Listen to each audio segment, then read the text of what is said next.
Você está no canal Eu Estudo a Lição com o pastor Samuel Camilo.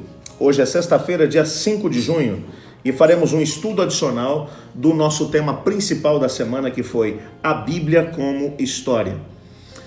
O nosso guia de estudos hoje traz dois textos de Ellen White que nos ajudam a conseguirmos alicerçar a nossa fé sobre a Bíblia como um livro que é um livro histórico, o livro histórico mais antigo, o livro histórico que tem o relato mais fidedigno daquilo que foi a história desde a criação do ser humano e ao mesmo tempo como Deus agiu no decorrer da história para poder fazer com que o seu grande plano, o plano da redenção, pudesse ser aplicado em cada geração, desde que o pecado entrou aqui no nosso planeta até o momento da restauração de todas as coisas. Eu queria ler com você os dois textos, nós vamos ler e vamos comentar cada um deles. O primeiro texto é do livro Educação, na página 173, que diz assim, a Bíblia é a história mais antiga e abrangente que a humanidade possui.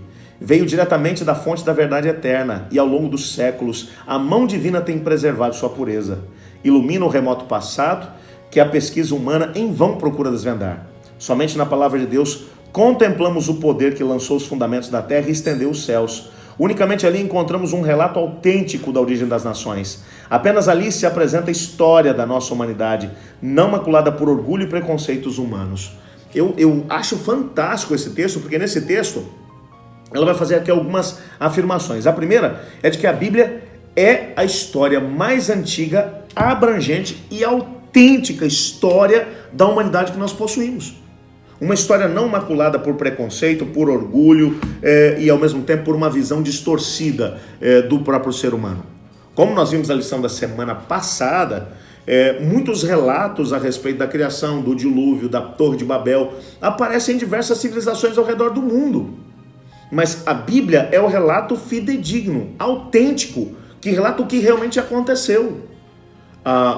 Todos os demais relatos acabaram sendo maculados, manchados, distorcidos por aquilo que foram as invenções que foram surgindo no decorrer da história na cabeça de seres humanos, que foram mesclando com a adoração a deuses falsos, etc., a história passada, que havia tido lugar desde o momento da criação até o momento da dispersão de todas as raças. Mas não apenas isso, se você pega a Bíblia como um todo, a Bíblia vai mostrar Deus agindo na história. Então é um livro que deve ser levado a sério como fonte histórica, fidedigna, não apenas de seres humanos que construíram uma história, mas de um Deus que construiu a história e para fazê-lo ele foi usando seres humanos que estavam dispostos a ser instrumentos seus para poder alcançar outras pessoas. E se você reparar, todas as gerações que são mencionadas na Bíblia, elas são mencionadas tendo alguns indivíduos-chave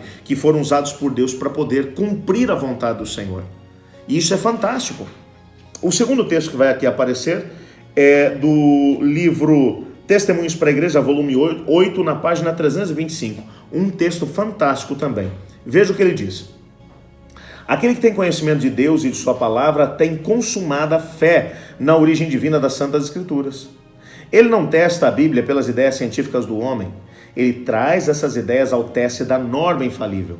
Sabe que a palavra de Deus é verdade. E as verdades jamais podem se contradizer. Seja o que for que nos ensinamentos da chamada ciência contradiga a verdade da revelação divina, é mera suposição humana. Para o homem verdadeiramente sábio, os conhecimentos científicos abrem vosso campo de pensamentos e informações. É um texto fantástico. Nesse texto você vai perceber aqui algumas afirmações feitas por Ellen White. A primeira delas é de que aquele que tem o conhecimento de Deus e da sua palavra tem consumada fé na origem divina das Escrituras. Ou seja, foi Deus que resolveu contar a história de como as coisas realmente aconteceram, de que o ser humano hoje vive no meio de um sofrimento, morte, dor. Não é por um mero acaso, não. A rebelião entrou no nosso planeta. E isso fica claro em Gênesis 1, 2 e 3. Gênesis 1 e 2 mostra Deus criou tudo perfeito. Gênesis 3, a rebelião entrou no nosso planeta e trouxe dor e morte. Se não fosse a Bíblia nos contar isso, a gente não sabia. Mas como é que surgiu o rebelde? Aí Apocalipse 12, Isaías capítulo 14, Ezequiel 28 vai nos contar. Era um anjo, um querubim cobridor que estava diante de Deus e resolveu, numa loucura, se rebelar contra o governo do Criador. E resolveu estabelecer uma linha paralela de governo. Ofereceu à humanidade, a humanidade aceitou e a gente está onde está. Mas no decorrer de toda a Bíblia vai mostrar para a gente o quê? Que Deus ele continua agindo com a humanidade para resolver o problema do pecado e restaurar aqueles que quisessem usar seu livre-arbítrio para poder voltar para Deus, mas que a rebelião vai ter um fim. Apocalipse capítulo 20 vai mostrar exatamente isso. A rebelião terá um fim. O rebelde, juntamente com os seus aliados, serão jogados no lago que arde com fogo e enxofre. Portanto, quando olhamos para a Bíblia sob essa perspectiva, então aquilo que são as aparentes contradições da assim chamada ciência, que contradigam o que a Bíblia diz, isso é mera suposição, é o que a Bíblia vai dizer.